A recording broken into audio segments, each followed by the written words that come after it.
Let me say how glad I am to have had this opportunity to be invited by President John Pombe Magufuli to have this conversation. I was already in Kenya and I got a phone call to come back, and I did. And he is the first president in this continent who has taken the step to invite me at a very short notice to have a long conversation on Africa. I may have met other presidents, but this is unique. Unique in the sense that I've had the opportunity to have a conversation of nearly 1 hour with President John Pombe Magufuli. And what amazes me is the president's ability to explain in detail many of the things that have happened in the last 4 years in this 5th administration of the government of the United Republic of Tanzania. We have talked about what has happened in the area of infrastructure, what has happened in the education sector, what has happened in the health sector, what has happened in terms of international relations. And what has come out very clearly and what has impressed me is that the president has the pulse of the nation. He knows what is happening. He is able to state in detail what is happening in Iringa, what is happening in Mwanza, what is happening in Chalinze, what is happening in different sectors, and his appreciation of the fact that going forward, Africa can only realize our potential if her men and women are dedicated to do things that are in the best interest of the society. Some of the statistics that I've got from him, that when he assumed office, there were 20,000 ghost workers, 14,000 workers who did not have qualification. Once you have removed all these individuals from the payroll, that releases money for utilization in sectors that will benefit the society. I've also learned that in Tanzania, public workers now receive their salaries on the 23rd day of every month. And that is amazing. And as I've said, and I'll repeat again, when one is involved in such earth-moving changes, there'll be no shortage of people who will not see the beauty and the goodness of what is being done. But history is a fair judge.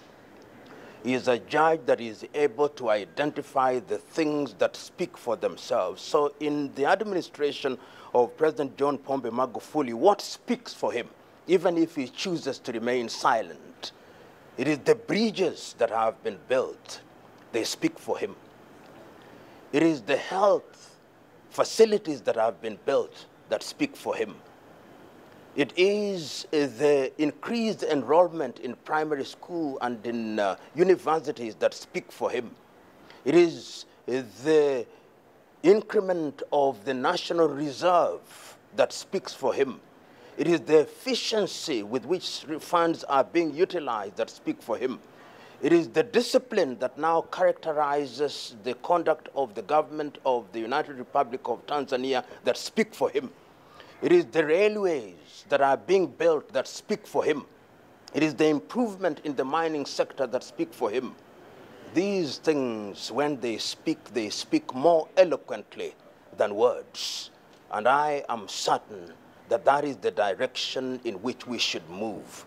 And there is something to be said about that administration. Focus, dedication, vision, and that is what Africa needs. That, to me, is the trick that will move Africa from the muck and mire of lamentation to the hard ground of implementation and the improvement of the quality of people's lives. Because after all is said and done, what is the purpose of government? Purpose of government is to create an environment where people can realize their potential and to provide for them in the critical areas of health, education, and of course, to ensure that there is food and opportunities for young men and women. And I believe that President John Pombe Magufuli is thinking in that direction when he talks about the 4th Industrial Revolution, when he talks about robotics and internets and the use of technology and transfer of technology for the betterment of the people of Tanzania. I've had a beautiful conversation. I've had an enlightening conversation. And I hope that in their wisdom, the people of Tanzania will make a decision that is favorable to give President John Pombe Magufuli 5 more years. He has not asked me to be his campaigner. That is my own thought.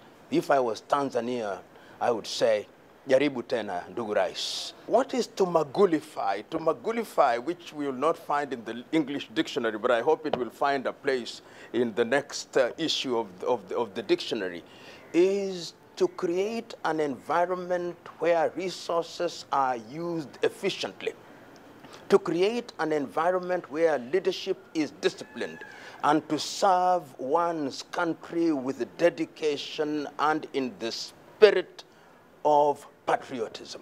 When you say and do that, then you have been magulified.